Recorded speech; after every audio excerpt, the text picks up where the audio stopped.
বেপত্তা কখনো হইও না।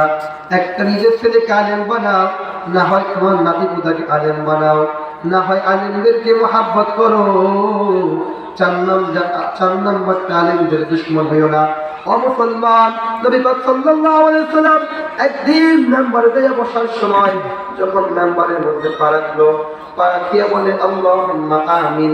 আবার যখন দ্বিতীয় মেম্বারে পা রাখলো, আবার ডাক দিয়া বলে আল্লাহুম্মা আমিন। আবার যখন তৃতীয় মেম্বারে পা রাখলো, আবার বলে আল্লাহুম্মা আমিন। সাহাবায়ে কেরাম জিজ্ঞেস করলেন, ইয়া রাসূলুল্লাহ, আপনি তো কখনো 3 বার আল্লাহুম্মা আমিন বলেন না, আজকে কেন আল্লাহুম্মা আমিন বললেন? আল্লাহ রাব্বুল সাল্লাল্লাহু আলাইহি ওয়াসাল্লাম ডাক দিয়ে কয়, জিবরাইল আমার সামনে এই মাত্র খবর নিয়ে আসছে আল্লাহ পাক রব্বুল আলামিন 3টা ঘোষণা দিয়েছেন। এই 3টা ঘোষণার প্রতি আমি স্বীকৃতি দিলাম। আল্লাহ পাক রব্বুল আলামিন জিবরাইলকে পাঠাইছেন। জিবরাইল আমাকে জানিয়ে দেয়, আমি যখন প্রথম মেম্বারের মধ্যে পা রাখলাম তখন জিবরাইল বলতেছে, ইয়া রাসূলুল্লাহ, আল্লাহ পাক রব্বুল আলামিন বলেছে ওই সমস্ত মানুষগুলো ধ্বংস হয়ে যাক যেই সমস্ত মানুষগুলা রমজান মাস পাইল কিন্তু নিজের গুনাহকে মাফ করাইতে পারল না। আমি নবী বললাম আল্লাহুম্মা আমিন। আবার যখন দ্বিতীয় মেম্বারে পা রাখলাম তখন ডাক দিয়া বলে, ইয়া রাসূলুল্লাহ, ওই সমস্ত সন্তানগুলো ধ্বংস হয়ে যাক যে সন্তানগুলো বাপ পাইল অথবা মা পাইল অথবা বাপ মা দুজনকেই পাইল, তাদেরকে খুশি করতে পারলো না, ওই সমস্ত সন্তানগুলো ধ্বংস হয়ে যাক।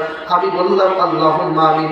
এবার তিনি ডাক দিয়ে বলে, ইয়া রাসূলুল্লাহ, 3 নম্বর মেম্বার যখন পা রাখলো, জিবরাইল ডাক দিয়ে কয়, ইয়া রাসূলুল্লাহ, ওই সমস্ত মানুষগুলো ধ্বংস হয়ে যাক যে আপনার নবীর নাম, আপনার নাম যখন শোনা হয়, যখন বলা হয়, তখন যদি কোনো বান্দা দুরূদ শরীফ না পড়ে, ওই সমস্ত বান্দাগুলো ধ্বংস হয়ে যায়।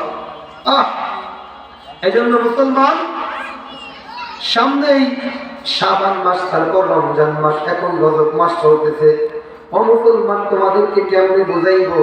হায়াতের চিন্তাও তো করা যায় না, কখন মরবো, আগামী রমজান পর্যন্ত হায়াত পাবো কি পাবো না, আল্লাহ হায়াত দিবে কি দিবে না।